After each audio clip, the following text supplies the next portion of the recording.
오늘은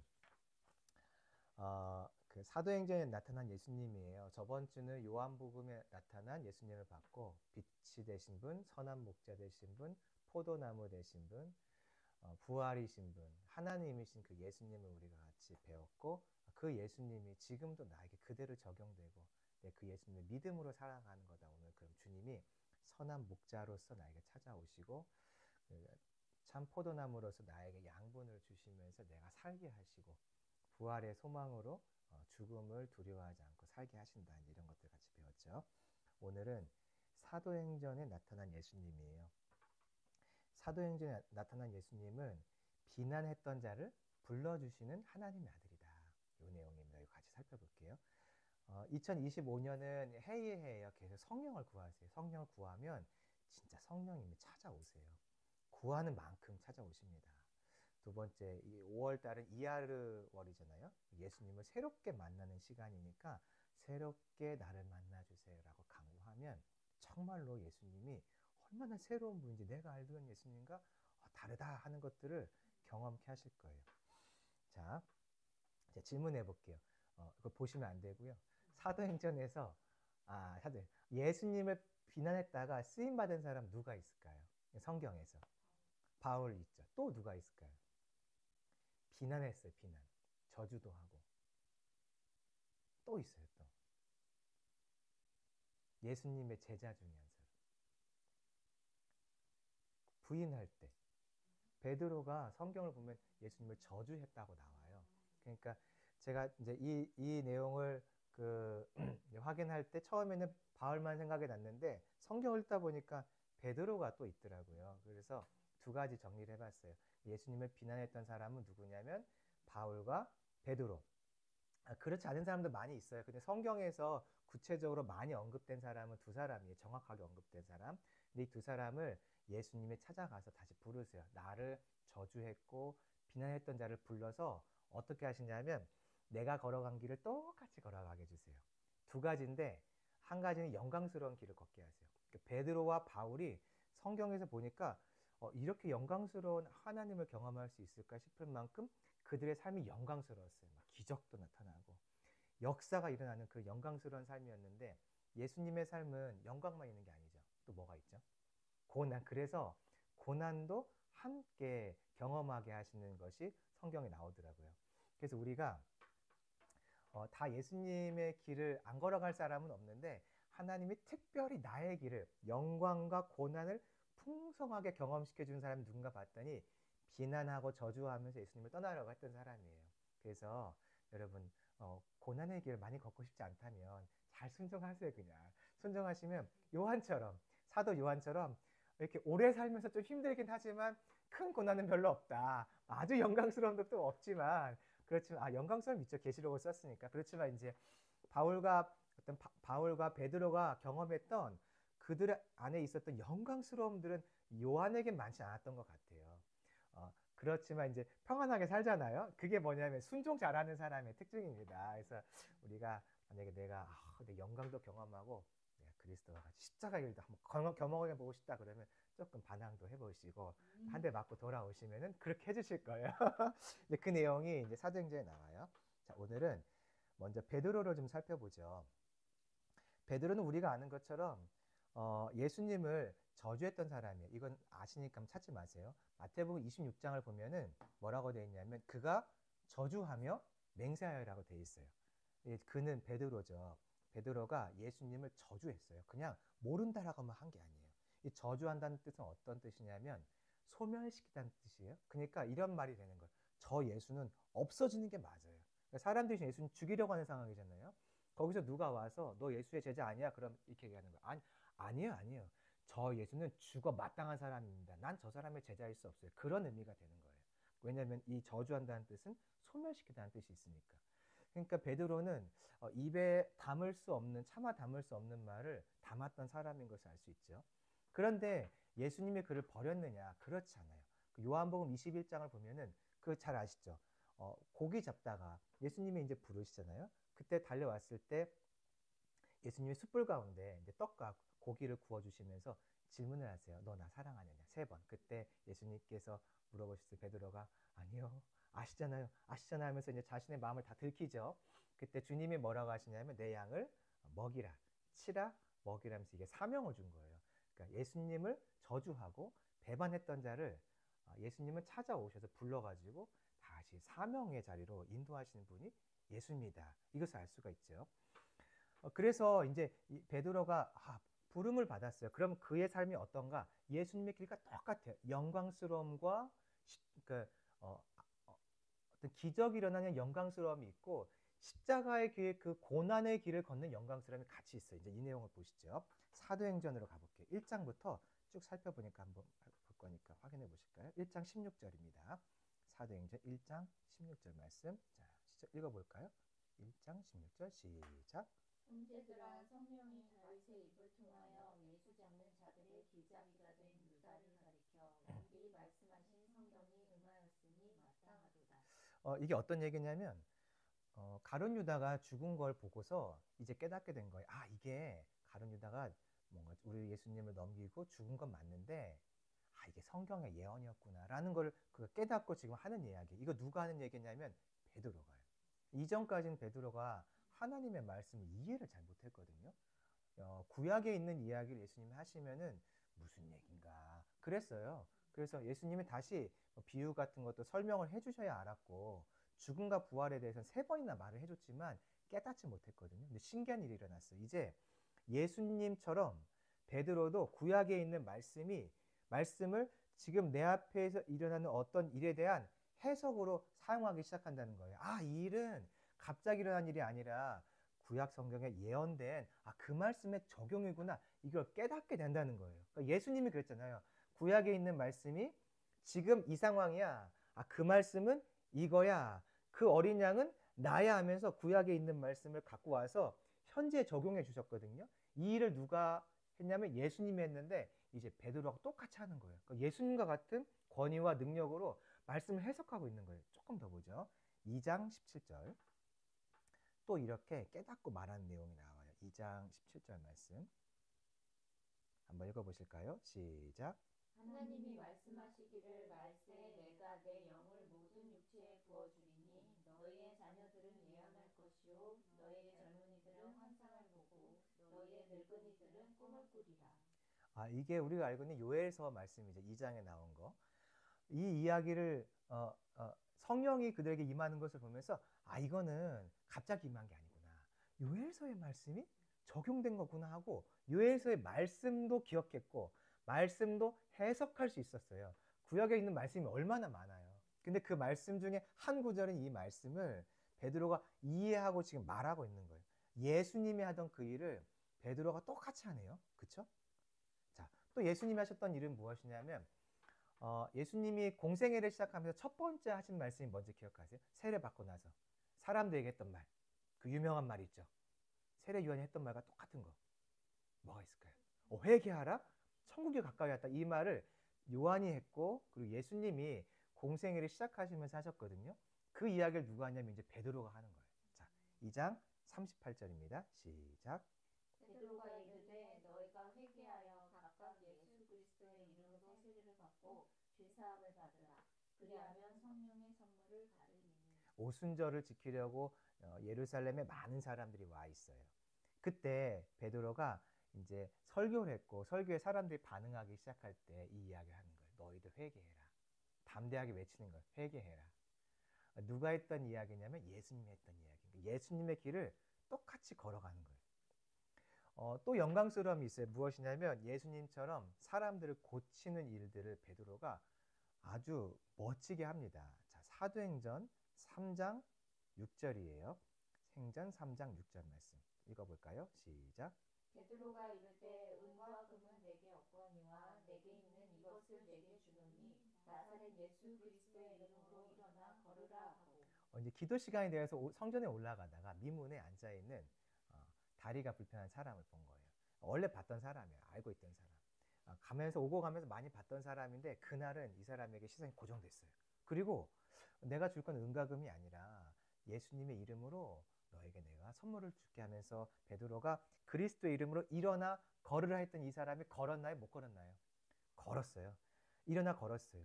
그동안에 계속 봐왔던 병든 사람이었는데 그동안엔 뭐 돈을 줬을 수 있겠죠. 근데 지금은 예수님의 이름을 그에게 줄 때 그 자가 앉아있던 자리에서 일어날 수 있게 된 거예요. 몸의 병을 고치는 일을 누가 하고 있냐면 베드로가. 근데 이게 누가 했던 일일까요? 예수님이 했던 일이에요. 예수님. 아픈 사람을 고치는 거는 그럴 수 있겠다 싶은데 죽은 사람은요? 죽은 사람은 베드로가 죽은 사람도 고쳐요. 자, 사도행전 9장을 좀 갔다 와 볼까요? 이렇게 책갈 펴놓으시고 9장으로 갔다 와보죠. 9장 40절. 자, 읽어봅니다. 시작. 베드로가 사람을 다 내보내고 무릎을 꿇고 기도하고 돌이켜 시체를 향하여 이르되 다비다야 일어나라 하니 그가 눈을 떠 베드로를 보고 일어나 앉는지라. 여기 보니까 시체라고 돼 있죠. 시체. 그러니까 다비다가 죽은 상태예요. 죽어 있는데 그에게 일어나라 명령을 했더니 이 시체, 죽어 있던 자가 눈을 뜨고 일어난 거예요. 예수님만 할 수 있던 사건이죠. 예수님이 나사로를 살리셨고, 그리고 그 죽어 있는 아들을 살리셨고, 또 그 백부장의 딸을 살리셨죠, 그렇죠? 예수님이 죽은 자들을 살리셨는데 이걸 사람이 할 수 있을까? 예수님만 하는 거 아닐까? 봤더니 베드로도 죽은 자를 살리는 일을 똑같이 하는 거예요. 베드로가 누구냐면 성실하게 충실하게 예수님을 잘 믿었던 사람이 아니에요. 예수님 앞에서 하지 못할 말도 하고 예수님 안 계실 때 하지 못할 말도 하고 예수님 베드로는 잘 따르는 것 같았지만 또 성질이 불같고 무언가 좋은 제자라고 하기에는 요한과 같은 사람과 비교해 본다면 조금 부족해 보이는 그런 사람인데 그런 사람을 주님이 불러서 누구와 같이 사용하시냐면 자신과 같이 사용하시는 것이에요. 조금 더 보죠. 이제 이 베드로가 요한복음의 복음서의 마지막에는 베드로가 사람들을 두려워하고 있어요. 그래서 문을 다 걸어 잠그고 모여서 숨어 있었잖아요. 근데 이제는 베드로가 예수님처럼 권력자들을 두려워하지 않는 자리에 들어가게 돼요. 사도행전 4장 19절입니다. 자, 읽어볼까요? 4장 19절 시작. 베드로와 요한이 대답하여 이르되 하나님 앞에서 너희의 말을 듣는 것이 하나님의 말씀을 듣는 것보다 옳은가 판단하라. 세상 권세자들이 베드로와 그리고 제자들을 책망하고 예수님의 이름으로 도무지 말하지 못하게 말하려고 붙잡았어요. 근데 원래는 이렇게 붙잡힐까봐 숨어 있던 거예요. 그런데 이렇게 붙잡힐 걸 두려워했던 베드로가 붙잡혔는데 당당하게 말해요. 내가 너희들 말 듣는 게 옳겠어? 하나님 말씀 듣는 게 옳겠어? 그들 앞에서 무슨 얘기하는 거냐면 너희들 말 지금 틀린 말이야. 너희들은 하나님 섬긴다고 하는데 야, 너희들 아무리 봐도 하나님의 뜻과 다른 길만 가고 있어. 이렇게 지금 비판하고 있는 내용이에요. 두려워했던 자들이었는데 그들을 두려워하지 않고 그들을 책망하는 자리에서 또 나의 믿음을 온전히 고백하고 있어요. 너희들 믿음 가짜다. 너희들이 지금 생각하는 그 방법들 다 틀렸어. 하나님 뜻과 달라라고 말하고 있는 것이에요. 사람을 두려워하잖아요. 권세자들을 두려워하지 않고 누구만 두려워하냐면 하나님만. 이게 누구 모습이냐면 예수님 모습. 예수님은 사람을 두려워하지 않았어요. 자, 사람을 두려워하지 않기 때문에 받는 게 뭐냐면 핍박이에요. 사람을 두려워하면 핍박 받을 게 없어요. 도망가겠죠. 포기하겠죠. 뭔가 주장하지 않겠죠. 네, 그런데 사람을 두려워하지 않고 하나님만 두려워하니까 하나님의 마음을 따라 가다 보니 핍박도 받아요. 사도행전 5장 40절. 자, 읽어볼까요? 5장 40절. 시작. 그들이 옳게 여겨 사도들을 불러들여 채찍질하며 예수의 이름으로 말하는 것을 금하고 놓으니. 여기 보니까 채찍질을 받았네요. 그렇죠? 예수님의 이름으로 말하지 못하게 경고를 듣고 경고만 들은 게 아니라 이미 채찍질을 당했어요. 하나님을 높게 보다 보니까 핍박도 받는 거예요. 그러니까 우리가 언제 고난받는가 고통받는가 보면은 하나님을 높게 볼 때예요. 하나님을 높게 사람보다 더 높게 보지 않으면 그 사람에게는 핍박도 없어요. 왜냐하면 하나님의 말씀과 세상의 말, 하나님의 말씀과 사람의 말이 다른데 내가 하나님의 말씀을 쫓아가기 때문에 핍박을 당하는 거거든요. 근데 하나님을 더 두려워하지 않으면 이게 안 돼요. 하나님을 크게 보고 두려워하는 마음이 있어야 그의 말씀을 쫓아서 어떤 상황들 속에서 말하고 순종할 수 있는 거죠. 그게 안 되면 핍박도 없는 거죠. 근데 지금 베드로는 사람을 두려워하지 않고 하나님만 두려워해요. 그러니까 핍박의 자리로 들어가죠. 누구의 모습이냐? 예수님의 모습이죠. 조금 더 보죠. 이 땅에 성령님이 오시게 했던 통로는 누굴까요? 예수님이에요. 예수님이 내가 하늘로 올라가면 너희들에게 훨씬 유익할 거야. 왜냐하면 내가 성령을 보낼 거거든요. 라고 말씀하셨어요. 그러니까 예수님은 어떤 분이냐면 성령이 오시는 통로예요. 근데 사도행전을 보면 성령이 오신 통로가 누구로 또 나오냐면 베드로로 나와요. 8장 15절 말씀입니다. 지금 빌립이 사마리아에서 전도하다가 물 세례를 줬는데 성령 세례가 필요한 거예요. 성령 세례가 안 임하는 거예요. 자기는 성령을 경험했거든요. 예루살렘에 있으면서. 근데 성령이 안 임하니까 이제 베드로와 요한을 불렀어요. 그리고 와서 이 사람들한테 기도 좀 해줘라. 그 얘기예요. 읽어볼까요? 시작. 그들이 내려가서 그들을 위하여 성령 받기를 기도하니.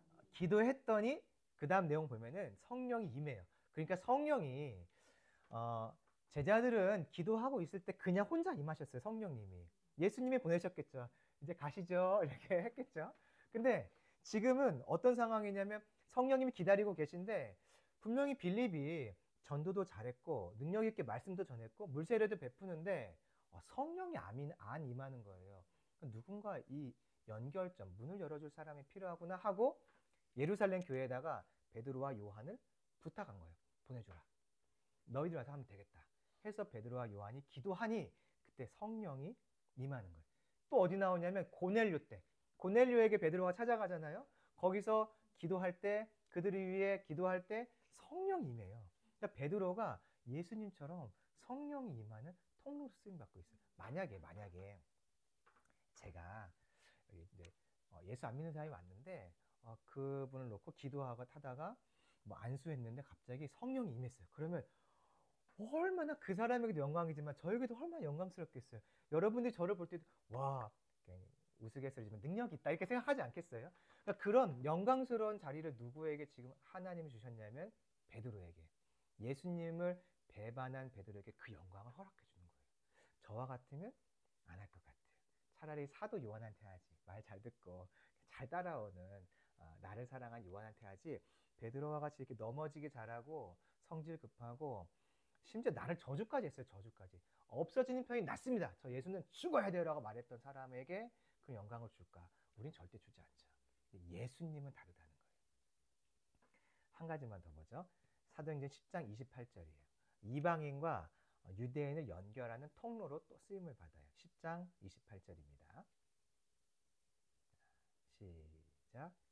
이르되 유대인으로서 이방인과 교제하며 가까이 하는 것이 위법인 줄을 너희도 알거니와 하나님께서 내게 지시하사 아무도 속되다 하거나 깨끗하지 않다 하지 말라 하시기로. 고넬료 만났을 때 이야기. 내가 어떻게 이방인과 만날까? 그런 거 안 돼요, 안 돼. 처음 이렇게 생각했는데 가보니 하나님이 준비하신 일들이 있었던 것이에요. 그 경험을 하고 예루살렘에 와서 이제 11장에서 말을 해요. 내가 이방인과 교제하는 게 안 되는 줄 알았는데 성령님이 나에게 말씀하셔서 내가 갔어. 갔더니 일을 하시더라고 하면서 이 일 때문에 유대인들이 어떤 생각을 하게 됐냐면 이방인들에게도 우리와 똑같은 성령을 주시는구나를 깨닫고 사람을 파송할 수 있는 근거가 돼요. 이제 이방에도 우리가 가는 게 맞구나. 저들은 돼지와 같이 우리가 멀리할 자가 아니라 우리가 복음을 전해야 될 자이구나라고 이때 베드로의 이 사건 때문에 깨닫게 돼요. 베드로는 이방인과 유대인을 연결해주는 통로가 됐어요. 이게 누가 했냐면 예수님이. 성경을 봤더니 이방인과 유대인에 막힌 무엇을 예수님이 허락다고 하는지 아세요? 담을 허락다고 하시거든요. 예수님이 그 일을 하셨는데 누가 그 일을 하냐면 베드로가요. 자, 이제 바울 보죠. 바울. 바울은 우리가 잘 알아요. 어떤 사람이었죠, 바울이? 이제 사울이라고 하죠, 사울이. 사울이 원래 어떤 사람이었나요? 예수님 핍박했는데 그 핍박했던 첫 번째로 기록된 사건 혹시 기억하세요? 그 스데반을 죽일 때 돌로 치는 자들의 옷을 그렇죠. 맡아줬던 사람이 바로 사울이죠. 그 사울은 그 스데반이 죽는 것을 마땅하게 여기면서 그 광경을 지켜봤던 사람이에요. 그 다음 내용을 보면 이 사도 바울이 사람들을 핍박하는데 어디에 있는 사람을 먼저 핍박하냐면 예루살렘에 있는 사람들을 핍박하고 그 다음에 우리가 잘 알고 있는 다메섹으로 가서도 사람들을 핍박하려고 가는 길이었어요. 그러니까 이 사람은 스데반을 죽을 때 여기서 당연한 죽음이다라고 여겼던 사람이고, 이것을 예수님을 박해했다라고 말하죠.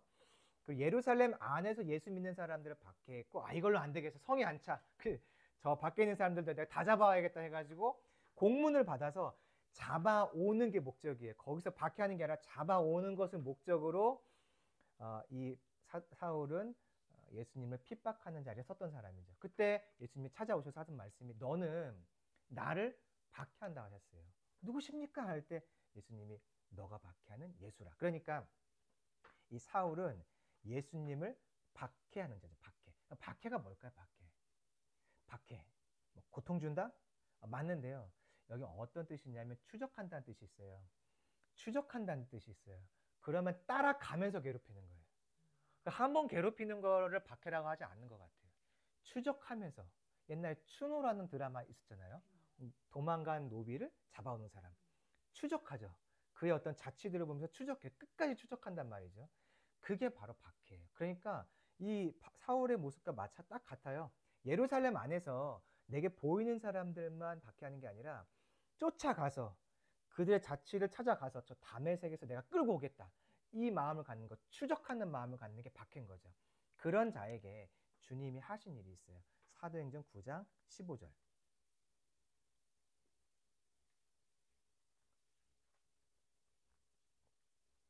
자, 읽어볼까요? 시작. 주께서 이르시되 가라, 이 사람은 내 이름을 이방인과 임금들과 이스라엘 자손들에게 전하기 위하여 택한 나의 그릇이라. 예수님의 지상 명령을 이루는 자로 이 사울을 예수님이 불러주세요. 나를 그렇게 박해했는데 그를 불러서 예수님의 일을 하는 자로 부르세요. 그래서 그가 얻은 영광이 있는데 뭐냐면 첫 번째 선교사예요. 첫 번째. 공식적으로 파견된 첫 번째 선교사. 빌립도 물론 선교의 역할을 했거든요. 전도하러 나갔으니까 사마리아로. 아무도 안 갈 때 사마리아 갔으니까. 근데 공식적으로는, 공식적이라는 것은 교회에서 보내기로 결정하다는 어떤 내용이 나오는 게 공식이에요. 공식적인 거예요. 이 공식적으로 파송된 첫 번째 선교사가 바나바고, 바나바가 데리고 간 사람이 사울이에요. 그래서 사울은 공식적인 첫 번째 선교사가 돼요. 11장 한번 가보실까요? 11장 25절 말씀. 자, 안디옥으로 이제 사람들을 보내는 상황이에요. 사람들이 이제 자꾸 전도가 되니까 거기 선교사를 보내는 내용. 11장 25절 읽어볼까요? 시작. 바나바가 사울을 찾으러 다소에 가서. 바나바가 일단은 파송을 받았는데 가다가 혼자 안 되겠다. 한 사람 데리고 가자. 사울이 있지 하고 다소에 사울을 찾으러 갔네요. 자, 26절입니다. 시작. 만남에 안디옥에 데리고 와서 둘이 교회에 1년간 모여 있어 큰 무리를 가르쳤고, 제자들이 안디옥에서 비로소 그리스도인이라 일컬음을 받게 되었더라. 안디옥에 데리고 와서 몇 명이요? 둘이 교회에 1년간 모여 있어. 그러니까 바나바와 바울이 공식적으로 함께 사역을 했어요. 교회에선 바나바를 파송했는데 아마 바나바가 이야기했겠죠. 혼자 안 되겠으니까 바울, 저 사람 사울 좀 데리고 갈게요. 우려가 있지만 데리고 가보겠습니다 하고 바나바가 그를 챙겨서 데리고 간 거예요. 공식적으로 파송받았으니까 얘기했겠죠. 그러니까 1호 선교사예요. 1호 선교사. 1호 선교사인데 여기서 끝나지 않고요. 자, 13장을 가볼까요? 13장. 다메섹 교회에서 다시 이방으로 선교사를 파송해요. 그러니까 예루살렘에서 다메섹으로 파송했고, 다메섹에서 다시 복음이 전파되는 것을 보면서 다시 선교사를 파송해요. 그 내용이에요. 13장 2절 말씀 시작. 주를 섬겨 금식할 때 성령이 이르시되 내가 불러 시키는 일을 위하여 바나바와 사울을 따로 세우라 하시니, 이게 다메섹 교회에서 있었던 이야기예요. 성령이 두 사람 따로 불러라, 내보내. 그래서 이때 바로 바울과 바나바가 다시 이방 나라로 나가는 선교사가 돼요. 그러니까 선교사로 공식적으로 파송받은 1호는 바나바, 함께 가면서 1호가 됐던 바울, 그리고 안디옥 교회에서 성령을 통하여 또 파송이 돼요. 성령을 통해서 파송받는 선교사 바나바와 바울. 그 영광을 누가 얻었냐면 예수님을 박해하던 자. 그에게는요 엄청나게 놀라운 기적들이 일어나요. 사도행전 14장 10절입니다. 여기 보니까 큰 소리로 이르되 내 발로 바로 일어서라. 아니 그 사람이 일어나 걷는지라. 발로 일어서라. 루스드라 지역에서 나면서부터 걷지 못한 사람이 있었어요. 근데 바울이 발로 일어서라. 바로 일어서라 했더니 그 사람이 일어났어요. 이거 아까 누가 보여준 기적이었죠? 베드로가 성전 미문에 걷지 못하던 자를 고쳤잖아요. 그 일과 똑같은 일이 바울에게서 시작이 되는 거예요. 더 신기한 일도 있어요. 19장 12절이에요. 이거는 베드로에게도 없었던 일인 것 같아요. 물론 이제 뭐 그의 그림자 이야기 나오긴 하지만, 자 19장 12절 말씀 볼까요? 시작. 심지어 사람들이 바울의 몸에서 손수건이나 앞치마를 가져다가 병든 사람에게 얹으면 그 병이 떠나고 악기도 나가더라. 그러니까 이런 거예요. 바울이 갖고 있던 어떤 물건을 이렇게 줬어요. 한번 대보세요. 그럼 마치 치유가 일어나는 거예요. 이거는 우리가 생각하는 어떤 범위를 넘어가는 거잖아요. 직접 하는 것도 아니고 보고 하는 것도 아니고 뭔가 물건을 통해서 어떤 치유의 기름들이 흘러가는 것을 사람들이 본 것이고 기대했던 것이거든요. 바울에게 임한 능력은 예수님에게 있었던 어떤 치유의 능력보다 더한 것 같아요. 물론 이제 예수님의 그 옷자락을 잡을 때도 사람이 낫긴 했는데 손수건은 붙들고 있는 게 아니잖아요. 뭐 가져가는 거 그런 느낌이잖아요. 20장 볼까요? 바울도 죽은 자를 살려요. 20장 10절 말씀. 자, 시작. 바울이 내려가서 그 위에 엎드려 그 몸을 안고 말하되 떠들지 말라. 생명이 그에게 있다 하고, 우리가 잘 알고 있는 유두고 설교 듣다가 떨어져 죽죠. 근데 바울이 가서 그를 결국 살려내죠. 영광이 있어요. 예수님만 하실 수 있는 어떤 그런 기적들을 바울이 그대로 행하고 있어요. 박해하던 자에게 이 영광을 주시는 것이에요. 그런데 이런 영광만 있는 게 아니라 십자가의 영광, 고난의 영광도 같이 주세요. 같이 주세요. 14장 가볼까요? 14장 19절. 바울이요, 자기가 다른 사람들을 핍박했던 모습 그대로 핍박을 받아요. 박해하다는 것은 아까 어떤 의미가 있다고 그랬죠? 추적하다. 바울도 추적하는 사람들이 있어요. 14장 19절입니다. 시작. 유대인들이 안디옥과 이고니온에 와서 무리를 충동하니 그들이 돌로 바울을 쳐서 죽은 줄로 알고 시내로 끌어내치니라. 바울처럼 원정을 와서 박해하는 자들이 있어요. 그러니까 우리가 참 잘 살아야겠죠. 내가 한 대를 하나님이 갚아주시는 것도 있네요. 그렇죠? 뭔가 이유가 있을 거예요. 똑같이 이런 상황을 겪게 하시는 게 이유가 있을 거예요. 분명히. 뭐 잘못해서 뭐 그런 것보다도 뭔가 알려주고자 하는 마음들, 또 어떤 상황에서 이런 것들을 허락하신 이유가 있겠죠. 근데 재밌는 것은 내가 한 그대로 또 받는다는 거예요. 이게 이제 징벌 이런 건 아니죠. 그러나 어쨌든 우리의 삶이 참 중요하다. 그가 원정하며 박해했던 사람인데 원정하며 박해받는 자가 돼요. 또 예수님처럼 무고한 가운데 재판을 받고 고난을 받는 자리에 서요.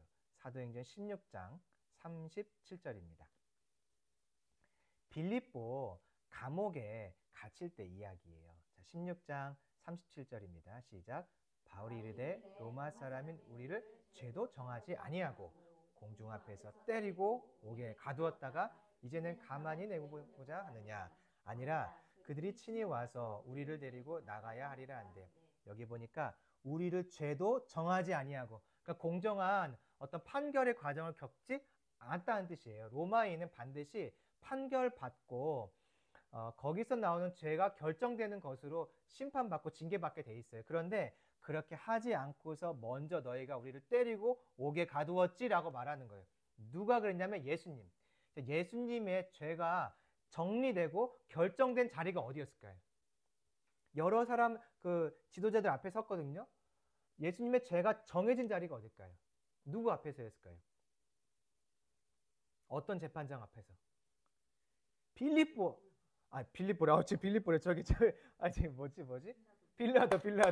빌라도 앞에 섰을 때 예수님이 최종적으로 그의 죄가 결정된 거예요. 그러면 앞에서는 미정인 상태예요. 미정. 피의자지 정확하게 이 사람이 범죄했다라고 확인된 게 아닌 거예요. 물론 빌라도가 내린 결정도 거짓이죠. 잘못된 결정이지만 어쨌든 법에서 판결을 내리는 것은 빌라도 앞인데 그 전에 예수님 맞을까요? 안 맞을까요? 사람들이 때리고요. 고통 주고요. 침도 뱉고요. 그리고 이미 죄인으로 그를 취급해버려요. 그런 일들이 이미 일어났어요. 누구한테 있었던 일이냐면 예수님께. 그 일이 지금 누구에게 있느냐? 바울에게. 마지막, 예수님은 빌라도 앞에서 말만 잘하면 안 죽고 살아날 수 있었죠. 그쵸? 그래서 빌라도가 계속 너 얘기 좀 해봐라. 왜 이렇게 침묵하냐? 말 좀 해라. 내가 살려줄 수 있어. 살려줄 수 있어. 하죠. 그 일이 바울에게 똑같이 일어나요. 마지막 사도행전 26장 32절입니다. 26장 32절 말씀 같이 읽어보시죠. 시작. 이에 아그리빠가 베스도에게 이르되 이 사람이 만일 가이사에게 상소하지 아니하였더라면 석방될 수 있을 뻔하였다 하니라. 가이사에게 상소했다는 것은 로마에 가서 최종적으로 내가 황제 앞에서 판결을 받겠다 그런 얘기를 했다는 거예요. 억울해서가 아니라 하나님의 명령이라서 그래요. 여기서 멈추면 그는 바로 석방될 수 있는 거예요. 왜냐하면 제가 이미 없는 것이 확인됐기 때문에. 근데 바울이 굳이 나는 가서 대법원 가서 판결 받겠다라고 말했기 때문에 그가 죄인의 신분으로 로마에까지 가게 되는 거죠. 누가 그랬냐면 예수님이. 예수님 살아날 수 있었지만 우리를 구원하기 위해서 스스로 자기를 변호하지 않았어요. 양이 죽을 때, 양 죽는 거 제가 직접 봤거든요. 잡는 장면을. 근데 양이 죽을 때 진짜로 아무 말 하지 않고 하다가 죽어요. 매 소리 한 번 안 내고 하다가 죽더라고요. 자기가 죽을 걸 알아요. 그래서 사람이 딱 이제 붙잡아 가면은 얘가 이제 막 배변 활동을 하고 죽음의 공포 속에서 떠는 게 보여요. 근데도 양이 소리 내잖아요. 죽을 때. 예수님이 그렇게 하셨죠. 그 예수님의 길을 누가 걸어갔냐면 바울이. 그래서 오늘 결론은 무엇이냐면 사도행전에 나온 예수님의 모습은 나를 배반하고 그 나를 저주하던 자를 불러서 나의 길을 걸어가도록 사용하신다. 그런 예수님의 모습인 거죠. 이 예수님을 배반하고 배신했던 바울과 베드로의 모습이 누구냐면 첫 번째는 우리예요. 우리. 하나님이 우리를 지금 사용하고 계시는 것은 아담과 함께 범죄하며 하나님의 구원과 하나님의 계획과 뜻과 그를 왕되심으로 인정하라고 하는 하나님의 말씀에 적극적으로 부인한 내 모습이 곧 바울과 베드로의 모습인 거예요. 그러니까 지금 주님이 나를 사용하신다는 것은 이 사도행전의 그 예수님의 모습으로 날 찾아주신 것이에요. 우리가 이 말씀을 보면서 기도해야 될 내용이 한 가지가 있어요. 무엇이냐면 나라를 놓고 기도할 때 특별히 예수님의 뜻과 다른 길을 가는 사람들, 하나님의 계획과 다른 길을 가는 사람들을 놓고 우리가 이런 예수님을 만나게 해달라고 간구하는 기도가 필요하다 그 생각이 들었어요. 나라를 놓고 기도하다 보니까 보통 어떤 기도를 하냐면 지금 이제 이 나라가 공산주의와 사회주의 넘어가라고 하잖아요. 그러니까 어떤 생각들을 정말 기도를 하냐면 저 사람 정리 좀 해주세요. 저런 사람들 정리 좀 해주세요. 이런 기도가 이렇게 뉴스를 보고 있으면은 입으로 퉁퉁퉁 나와요. 그리고 기도할 땐 주로 어떻게 기도하냐면 그렇지 않은 사람들이 잘 되기만 하는 기도예요. 이 사람이 대통령 되었으면 좋겠어요. 이런 사람들이 이 나라를 지켜주었으면 좋겠어요 라고 하고 반대편에 있는 사람들은 이미 머릿속에서 배제했어요. 주님 정리해도 되고 정리 안 하실 거면 이 사람들 높여주시고 제일 좋은 건 정리. 그러니까 무슨 생각이냐면 회복되고 돌아올 것에 대해서 제 안에 기대감이 없다는 것을 발견했어요. 이 내용을 보고서 제 모습을 보니까 이러한 예수님을 그들이 만나기를 간구하지 않는 제 모습이 보이더라고요. 여러분은 어떠세요? 제가 나라를 놓고 기도하면서 이런 기도 해본 적이 없더라고요. 옛날에 아주 옛날에 이제 북한을 놓고 기도할 때 김정은도 예수님 믿게 해주세요라고 기도했는데 요즘엔 무슨 기도하냐면 악한 정권은 사라지게 해주세요. 이 기도만 항상 하거든요. 근데 이게 맞는 말이기도 하고 왜냐면 다윗도 악한 자들에 대한 주님의 공의와 정의의 심판을 말하니까 그것도 맞는데 이건 놓칠 수는 없는 것 같아요.